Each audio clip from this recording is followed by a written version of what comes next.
প্রিয় ভাইরা আবার, আপনি যখন মুমূর্ষু অবস্থায় পতিত হয়ে আছেন, মালাকুল মাউত এসেছে, ওই স্ত্রী কোলা থেকে তাকিয়ে আছে, প্রাণের স্বামী সাজানো সংসার ভেঙে কোথায় চলে যাচ্ছ? ছোট্ট ছোট্ট বাচ্চাগুলো আপনার দিকে তাকিয়ে আছে, আব্বা কোথায় চলে যাও? কাকে আব্বা বলে ডাকবো? কে আমাদেরকে দেখবে? মালাকুল মাউত কারো কান্না শুনবে না, মালাকুল মাউত কারো ডাকে সাড়া দেবে না। আপনি বোবা হয়ে যাবেন, আত্মীয় স্বজন আপনাকে ডাকবে, কিন্তু আপনি কথা বলতে পারবেন না। গ্রামের মানুষগুলোকে দেখেছিলাম যে মুমূর্ষু অবস্থায় যখন পতিত হয়, একটু চিনি গুলিয়ে মুখের মধ্যে ঢেলে দেয় যে পানি খাবে, পানি খাবে। মুখের মধ্যে পানি ঢেলে দেয়, দুই ঠোঁটের কোণা দিয়ে পানিটা গড়ে পার হয়ে যায়, তারপরে ভেতরে পানি ঢুকে না। ও ভাই, আপনি বুঝেন না? ওই মালাকুল মাউত যখন আসবে, আল্লাহ রাব্বুল আলামিন বলছে, হাত্তা ইযা জাআতুল মাউত ক্বালা রাব্বি ইরজিউন লাআল্লি আ'মালু সালিহান ফীমা তারাকতু কাল্লা।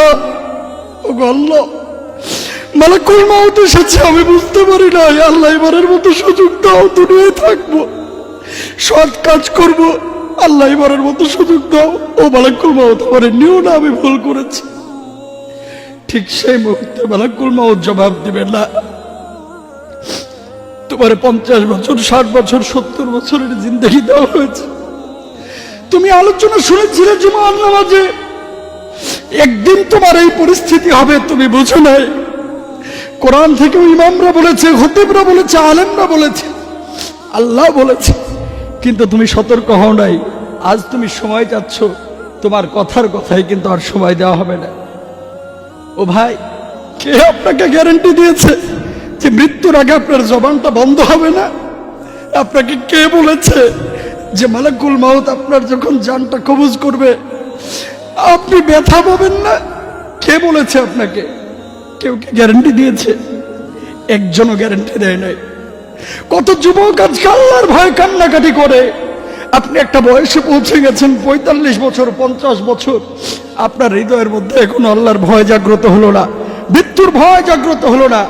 ভাই, কিভাবে আপনি জাহান্নামের আগুন থেকে বাঁচবেন? কিভাবে কিভাবে কিভাবে আপনি সহজ মৃত্যুর স্বাদ আস্বাদন করবেন? আপনি কি বুঝেন না যে আপনি ছাড়া পৃথিবীটা যেমন চলছিল তেমনটাই চলবে? আপনি চলে যাওয়ার কারণে আপনার সংসার বন্ধ হয়ে যাবে না, আপনি চলে যাওয়ার কারণে আপনার বাপ মাও মারা যাবে না, আপনি চলে যাওয়ার কারণে আপনার স্ত্রীও মারা যাবে না। আপনি চলে যাবেন, আপনি চলে যাবেন, আপনার যে চেয়ারটা বাসায় বসার ছিল এভাবেই থেকে যাবে। আপনি চলে যাবেন, যে মোবাইল ফোনটা আপনি ব্যবহার করতেন ওই মোবাইলটা ওইভাবেই থেকে যাবে। আপনার বন্ধু বান্ধবের কল আসবে, কিন্তু সেদিন রিসিভ আপনি আবুল কালাম আর করতে পারবেন না।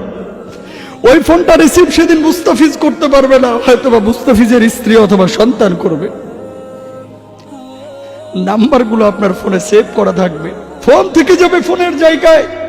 ওই শখের বিল্ডিংটাও শখের বিল্ডিং এর জায়গায় থাকবে, শখের বাইকটাও সেদিন থাকবে।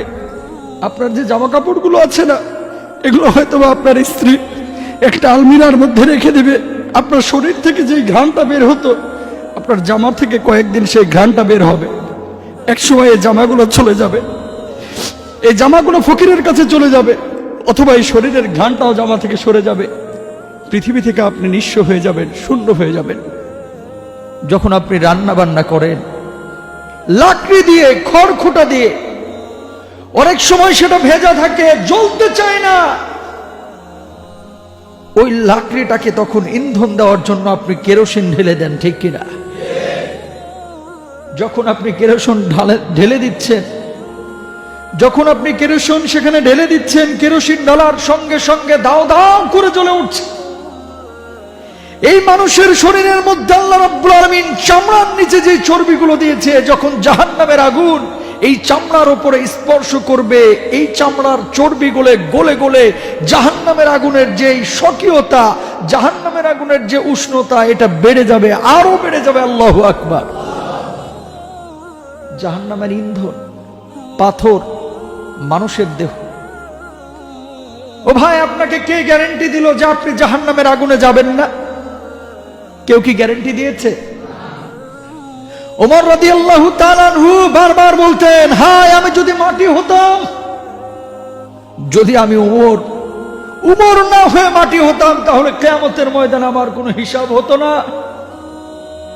আবু বকর বলতো, হায় আমি যদি একটি গাছের পাতা হতাম, তাহলে কতই না ভালো হতো, আমার কোনো হিসাব হতো না।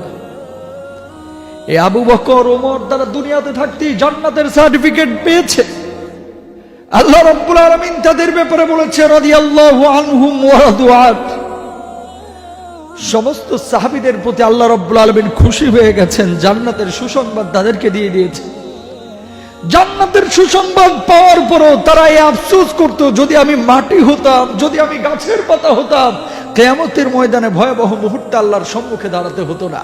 তারা যেহেতু এত পেরেশান ছিল জাহান্নামের আগুন থেকে বেঁচে থাকার জন্য, ও ভাই আপনি আমি কতটুকু পেরেশান জাহান্নামের আগুন থেকে বাঁচার জন্য? একটু জিজ্ঞাসা করে নিজের অন্তরটাকে।